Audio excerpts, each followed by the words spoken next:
அருட்சுடரே ஆனந்த நிறைவே அருள் வழங்கும் அன்பின் வடிவே உம் திருவிளக்கின் பேரொளியில்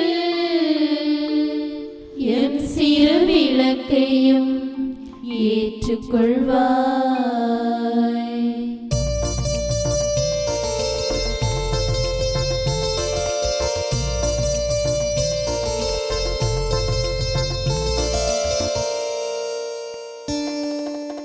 உந்தன சந்நிதி வருகின்றோ அன்பின் நாயகனே தேவா. உந்தன சந்நிதி வருகின்றோ அன்பின் நாயகனே. அன்பிலே நாங்கள் அரசொன்று அமைக்க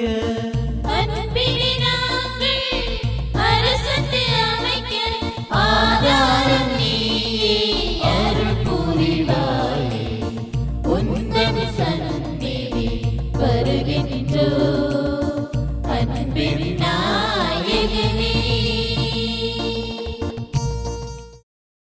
தந்தை மகன் தூய ஆவியாரின் பெயராலே ஆமேன். ஆண்டவர் இயேசு கிறிஸ்துவுக்குள் வாழ்கின்ற அருமையான மரியா விஷன் நேயர்களே, அனைவருக்கும் அன்பான வணக்கங்களையும் வாழ்த்துக்களையும் தெரிவித்துக் கொள்கிறேன். இன்றைய நாள் இனிய நாளாக இருக்க வேண்டும். ஆண்டவர் இயேசு கிறிஸ்துவனுடைய அனைத்து ஆசீர்வாதங்களும் உங்களுக்கும் உங்களுடைய குடும்பத்தார் அனைவருக்கும் கிடைக்க வேண்டுமாய் உங்களுக்காக ஜெபிக்கின்றோம். அன்புக்குரியவர்களே, நாம் பொது காலத்தினுடைய 11வது வாரத்தில் இருக்கின்றோம். 11வது வாரத்திலே நமக்கு கொடுக்கப்பட்டிருக்கின்ற நற்செய்தி பகுதியானது மார்க்கு நற்செய்தி பிரிவு 4 26 34 வரை உள்ள இறை வார்த்தைகளாக இருக்கின்றன. மார்க்கு நற்செய்தி பிரிவு 4 26 34 வரையுள்ள இறை வார்த்தைகள். அக்காலத்தில் இயேசு மக்கள் கூட்டத்தை நோக்கி கூறியது, இறையாட்சியை பின்வரும் நிகழ்ச்சிக்கு ஒப்பிடலாம். நிலத்தில் ஒருவர் விதைக்கின்றார். அவர் எதுவும் செய்யாமலே நாட்கள் நகர்ந்து செல்லுகின்றன. அவருக்கு தெரியாமல் விதை முளைத்து வளர்கிறார். முதலில் தளிர், பின்பு கதிர், அதன்பின் கதிர் நிறைய தானியம் என்று நிலம் தானாக விளைச்சல் அளிக்கிறார். பயிர் விளைந்ததும் அவர் அறிவாளோடு புறப்படுகிறார், ஏனில் அறுவடை காலம் வந்துவிட்டது என்று கூறினார். மேலும் அவர் இறையாட்சி எதற்கு ஒப்பிடலாம்? அது எந்த ஓமையால் அதை எடுத்துச் சொல்லலாம்? அது கடுகு விதைக்கு ஒப்பாகும். அது நிலத்தில் விதைக்கப்படும் பொழுது உலகில் உள்ள எல்லா விதைகளையும் விட சிறியது. அது விதைக்கப்பட்ட பின் முளைத்தெழுந்து எல்லா செடிகளையும் விட பெரிதாகி வானத்து பறவைகள் அதன் நிழலில் தங்கக்கூடிய அளவுக்கு பெருங்கிளைகள் விடும் என்று கூறினார். அவர்களது கேட்டறியும் திறமைக்கு ஏற்ப அவர் இத்தகைய பல உவமைகளால் இறை வார்த்தையை அவர்களுக்கு எடுத்துரைத்தார். உவமைகள் இன்றி அவர் அவர்களோடு பேசவில்லை. ஆனால் தனிமையாக இருந்தபோது தம் சீடர்களுக்கு அனைத்தையும் விளக்கி சொன்னார். கிறிஸ்து வழங்கும் நற்செய்தி. கிறிஸ்துவை உமக்கு புகழ். ஆண்டவர் இயேசு கிறிஸ்துவுக்குள் இனிய என் நண்பர்களே, அன்பர்களே, ஆர்வீர் பெற்றோர்களே, அனைவருக்கும் வணக்கங்கள் மீண்டும். எனவே இன்று ஆண்டருடைய பொதுக்காலம் 11வது ஞாயிற்றுக்கிழமை அருமையான ஒரு சிந்தனையை கொடுக்கிறார். ஓமைகளும் உண்மைகளும் என்று அதற்கான ஒரு சிறிய தலைப்பை தேர்ந்தெடுத்திருக்கிறேன். ஓமைகளும் உண்மைகளும். ஓமைகள் எதற்கு சொல்லப்படுகின்றன? உண்மைகளை எடுத்து சொல்வதற்கு பயன்படுத்தப்படுகின்றன. இலக்கியத்தில் பார்க்கின்ற பொழுது தமிழ் இலக்கியம், எல்லா இலக்கியத்திலும் ஆங்கில இலக்கியத்திலும் இந்த ஓமைகள் இருப்பதை பார்க்கின்றோம். பல்வேறு விதத்திலே அவைகள் வடிவமைக்கப்படுகின்றன. அனாலஜி என்று சொல்வார்கள், கம்பேரிசன் என்று சொல்வார்கள், எக்ஸாம்பிள் என்று சொல்வார்கள், அல்லது சிறிய கதைகளாக இருக்கலாம், ஷார்ட் ஸ்டோரிஸாக இருக்கலாம். தமிழில் இவற்றை ஓமைகள் என்று நாம் சொல்லுகின்றோம், எடுத்துக்காட்டாக சொல்லுகின்றோம், உதாரணமாக சொல்லுகின்றோம். ஒன்றை இன்னொன்றுக்கு ஒப்பிட்டு சொல்லுகின்ற பொழுது மற்றவர்கள் எளிதாக புரிந்து கொள்வார்கள் என்ற எண்ணத்திலே நாம் எடுத்துக்காட்டை சொல்லுகிறோம். பண்டொரு காலத்தில் என்று சொல்லி ஒரு பழம்பெரும் பாட்டியினுடைய கதையை சொல்லி அதனுடைய அடிப்படையில் ஒரு உண்மையை நாம் எடுத்து சொல்லுகின்றோம். எனவே ஓமைகள் என்று சொல்லக்கூடியவை உண்மைகளை எடுத்து சொல்லக்கூடிய ஒரு வடிவமாக இருப்பதை நாம் பார்க்கின்றோம். உண்மைகளை நேரடியாக சொல்லாமல் மறைமுகமாக, இலைமறை காயாக அதை சொல்லிக் கொடுக்கின்ற பொழுது மக்களுக்கு கேட்பதற்கு மிகவும் எளிதாக இருக்கும், புரிந்து கொள்ளக்கூடிய விதத்திலே அவை அமைந்திருக்கிறது என்று நாம் பார்க்கின்றோம். எனவே ஓமைகள் வழியாக ஆண்டவர் தன்னுடைய சீடர்களுக்கும் தன்னை சுற்றியிருந்த மக்களுக்கும் சொல்லிக் கொடுக்கின்றார். ஓமைகள் வழியாக சொல்லிக் கொடுக்கிற காரணம், இன்றைய நவீன காலத்தில் அறிவியல் புரட்சியிலே, அறிவு புரட்சியிலே இருக்கின்ற காலகட்டத்தில் இருப்பது போன்று அல்ல.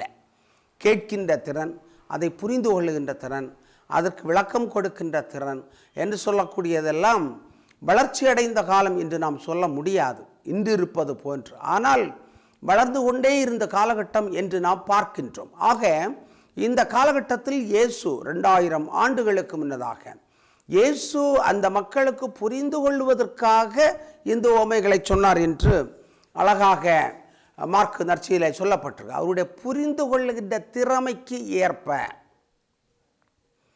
இப்போ 1ஆம் கிளாஸில் இருக்கக்கூடிய ஆசிரியர் சிறு குழந்தைகளுக்கு செய்கள் வழியாக, நடனங்கள் வழியாக, பாடல்கள் வழியாக, கதைகள் வழியாக பாடத்தை கற்றுக் கொடுக்கின்றார்.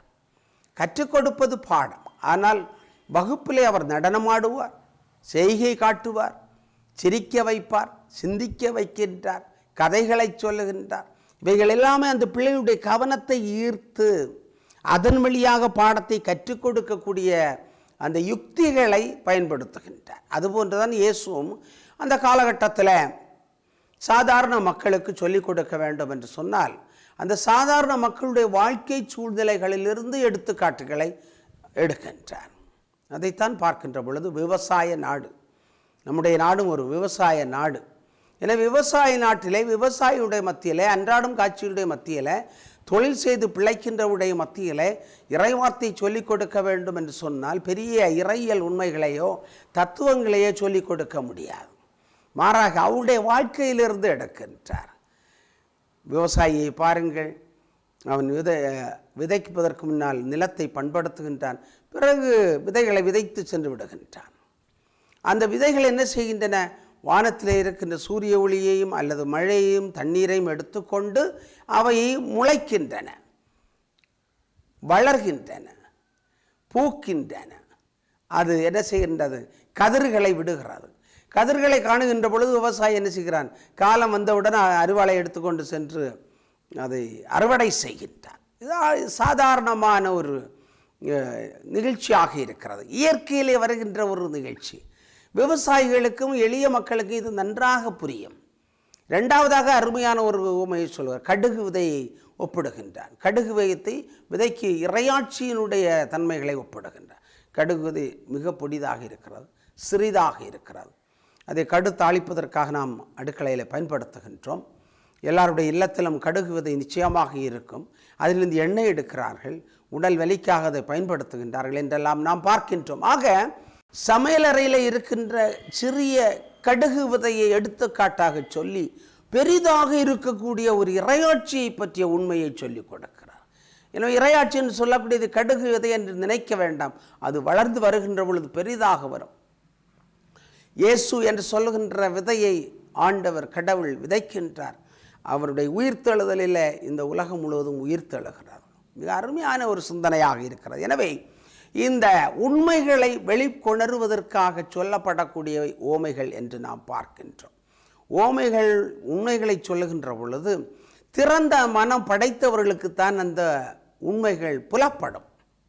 அதான் அங்கே இருக்கக்கூடிய மிக முக்கியமான செய்தியாக இருக்கிறது. திறந்த மனம் இருக்க வேண்டும். கடுகு விதை திறந்த வெளியில் விதைக்கப்படுகிறது, பயிர்கள் திறந்த வெளியில் விதைக்கப்படுகின்றன, அது வளர்கிறது. அதுபோன்று திறந்த மனம் படைத்தவர்களுக்குத்தான் இந்த ஓமைகளை பற்றிய உண்மைகளை புரிந்து கொள்வதற்கான ஆற்றல் இருக்கும். இந்த ஆற்றலை கொடுப்பது யார்? தூய ஆவியானவர்.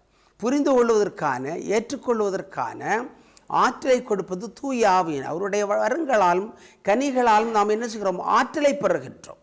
ஆக இந்த ஓமையின் வழியாக ஆண்டவர் உண்மைகளை சொல்லுகின்ற பொழுது இறை ஆட்சியினுடைய உண்மைகளை சொல்லிக் கொடுக்கிறார். அதான் மிக மிக முக்கியமான ஒன்று. சாதாரண ஒரு காரியத்தை தொடங்கி அதில் மிகப்பெரிய இறையாட்சியினுடைய தன்மையை சொல்லிக் கொடுக்கிறார். எனவே இயேசுனுடைய அந்த கற்பனையை பார்க்கிறோம், கற்பனை உள்ளத்தை பார்க்கிறோம். இயேசு கற்பனை செய்கிறார், எப்படி இந்த மக்களுக்கு சொல்லிக் கொடுக்கலாம் என்று. நிறைய ஓமைகளை இயேசு சொல்லிக் கொடுத்திருக்கிறார். ஏறக்குறைய 12 ஓமைகளை நாம் பார்க்கின்றோம். விதைப்போருடைய ஓமையாக இருக்கலாம், கடுகு விதையினுடைய ஓமையாக இருக்கலாம், புளிப்பு மாவினுடைய ஓமையாக இருக்கலாம், புதையலினுடைய ஓமையாக இருக்கலாம், முத்துக்களுடைய ஓமையாக இருக்கலாம். அது ஒரு நல்ல சமாரியனுடைய ஓமையாக இருக்கலாம். அதுபோன்று காணாமல் போன காசினுடைய ஓமையாக இருக்கலாம், காணாமல் போன ஆடனுடைய ஓமையாக இருக்கலாம், காணாமல் போன மகனுடைய ஓமையாக இருக்கலாம். இவைகள் அனைத்துமே நமக்கு நல்ல ஆழமான சிந்தனைகளை உணர்த்துகின்றன. எனவே தூயாவினுடைய ஆற்றல் இருந்தால்தான் இந்த ஓமைகளை புரிந்து கொள்ளக்கூடிய தன்மை இருக்கும். அதற்கு ரொம்ப கஷ்டப்பட வேண்டிய அவசியம் இல்லை. குழந்தைகளுக்கு பாடல் சொல்லிக் கொடுக்கிறோம், கதைகள் சொல்லிக் கொடுக்கிறோம், விடுகதைகள் சொல்லிக் கொடுக்கிறோம். இவ்வாறு சொல்லுகின்ற பொழுது அவர்களுக்குள் ஒரு உற்சாகம் ஏற்படுகிறது. எனவே ஆண்டவர் இயேசு உற்சாகத்தை ஏற்படுத்துகிறார், சாதாரண மக்களுடைய மத்தியில் உற்சாகத்தை ஏற்படுத்துகிறார். எனவே ஓமைகளும் உண்மைகளும் என்று சொல்லுகின்ற பொழுது இந்த ஓமைகளை நாம் அடிக்கடி வாசிப்பது மிக மிக முக்கியமான ஒன்று. கடந்த வாரத்திலே கடவுளுடைய திருவுளத்தை நிறைவேற்ற வேண்டும் என்று சிந்தித்தோம். அந்த திருவுளத்தை எவ்வாறு கண்டுபிடிப்பது என்று நாம் சிந்தித்தோம். எவ்வாறு கண்டுபிடிப்பது? விவிலியத்தின் வழியாக, திரு அடையாளங்கள் வழியாக, தினசரி பத்திரிகைகள் வழியாக, ஜெபத்தின் வழியாக, திரு அவையின் வழியாக கண்டுபிடிக்கலாம் என்று நாம் சிந்தித்தோம் கடந்த வாரத்திலே. இந்த ஓமைகள் வழியாகவும் நாம் இறைவனுடைய திட்டத்தை, திருவுளத்தை அறிந்து கொள்ள முடியும்.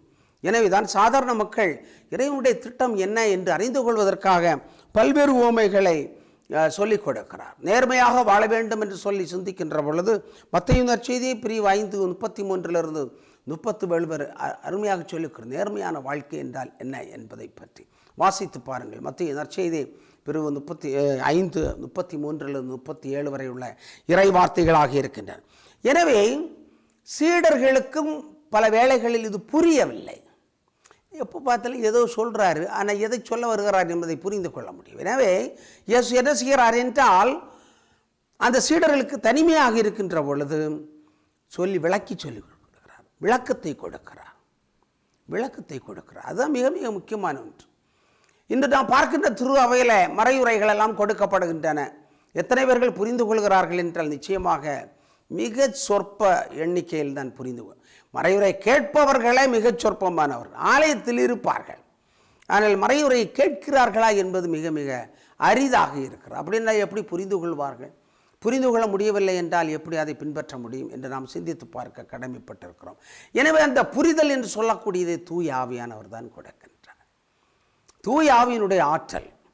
ஒரு பிள்ளை நன்றாக படிக்கிறது என்று சொன்னால் அது ஆசிரியருடைய சொல்லு கேட்க வேண்டும், புரிந்து கொள்ள வேண்டும், படிக்க வேண்டும், நினைவில் இருத்த வேண்டும், தேர்வில் எழுத வேண்டும். இவைகள் அனைத்துமே மிக முக்கியமான ஒன்று. கேட்கவே விருப்பமில்லை என்று சொன்னால், புரிந்து கொள்ளவே விருப்பமில்லை என்று சொன்னால் எப்படி சொல்ல முடியும்? நிச்சயமாக நாம் மறையுரைகளை எல்லாம் தயாரித்துத்தான் மக்களுக்கு கொடுக்கின்றோம். ஆனால் எத்தனை பேர் புரிந்து கொள்கிறார்கள் என்பது பெரிய கேள்விக்குறியாக இருப்பதை நாம் பார்க்கின்றோம். எனவே என் அன்புக்குரிய மரியாவிஷனுடைய நண்பர்களே, அன்பர்களே, பெற்றோர்களே, பெரியோர்களே, பிள்ளைகளுக்கு நாம் விவிலியத்தை சொல்லிக் கொடுக்க வேண்டும். அதனுடைய கதைகளை எல்லாம் சொல்லிக் கொடுக்க. இது கதை போன்று வரும். மத்தேயு நற்செய்தியில் நிறைய ஓமைகள் சொல்லப்பட்டிருக்கிறது. அது ஓமைகளின் நற்செய்தி என்றே நாம் சொல்லுகிறோம்.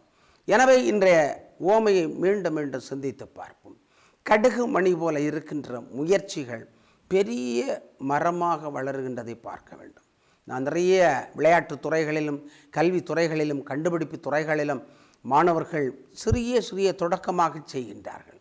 அதனுடைய தொடர்ச்சியாக பெரிய கண்டுபிடிப்புகளை செய்கின்றார். ஜிடி நாயுடுவாக இருக்கலாம், பெரிய ராமானுஜமாக இருக்கலாம், நிறைய அறிவியலாளர்கள், சிந்தனையாளர்கள் சிறிய தொடக்கத்திலிருந்து கடுகுவதை போன்று பெரிய ஆலமரமாக பறந்து விரிந்து வளரக்கூடிய அறிவை இந்த உலகத்திற்கு கொடுத்து கொண்டிருக்கிறார்கள். அவர்களெல்லாம் நாம் நினைத்து பாராட்ட வேண்டும், மகிழ்ச்சி அடைய வேண்டும், கடவுளுக்கு நன்றி சொல்ல வேண்டும். எனவே நமக்கு கற்றுத்தருகின்ற பெற்றோர்கள், ஆசிரியர்கள், பெருமக்கள், அருள் பணியாளர்கள் இவர்களும் இந்த கடுகு விதை போன்றிருக்கின்ற இறையாட்சியினுடைய உண்மைகளை மறைக்கல்வி வழியாக, போதனைகள் வழியாக, அன்பின் உரையாடல்கள் வழியாக, பயிற்சிகள் வழியாக சொல்லிக் கொடுக்கிறார்கள் என்பதை நாம் உணர்ந்து கொள்ள கடமைப்பட்டிருக்கிறோம். எனவே அதற்கான வரத்தை ஆண்டவரிடத்தில் மன்றாடி கேட்போம், ஜெபிப்போமாக. எங்களெல்லாம் பாசத்தோடு படைத்து பராமரித்து வருகின்ற எங்கள் நல்ல தந்தை இறைவா, இந்த வேலைக்காக நாங்கள் உமக்கு நன்றி செலுத்துகின்றோம். கடுகு விதை வழியாக பெரிய காரியங்களை எங்களுக்கு சொல்லிக் கொடுக்கின்றீர். தொடர்ச்சியாக எங்களுக்கு தூயாவினுடைய ஆற்றலை கொடுத்து நாங்கள் திறந்த மனம் படைத்தவர்களாக இருந்து, திறந்த உள்ளம் படைத்தவர்களாக இருந்து, உம்முடைய இறை வார்த்தையை கேட்பதற்கும், சிந்திப்பதற்கும், தியானிப்பதற்கும், ஜெபிப்பதற்கும், புரிந்து கொள்வதற்குமான ஆற்றலை எங்கள் அனைவருக்கும் தந்து வழி நடத்த வேண்டுமாய் எங்கள் ஆண்டவரும் திருமகனுமாக்கிய இயேசு கிறிஸ்து வழியாக உம்மை பார்த்து மன்றாடுகிறோம். ஆமென். தந்தை, மகன், தூய ஆவியாரின் பெயராலே ஆமென்.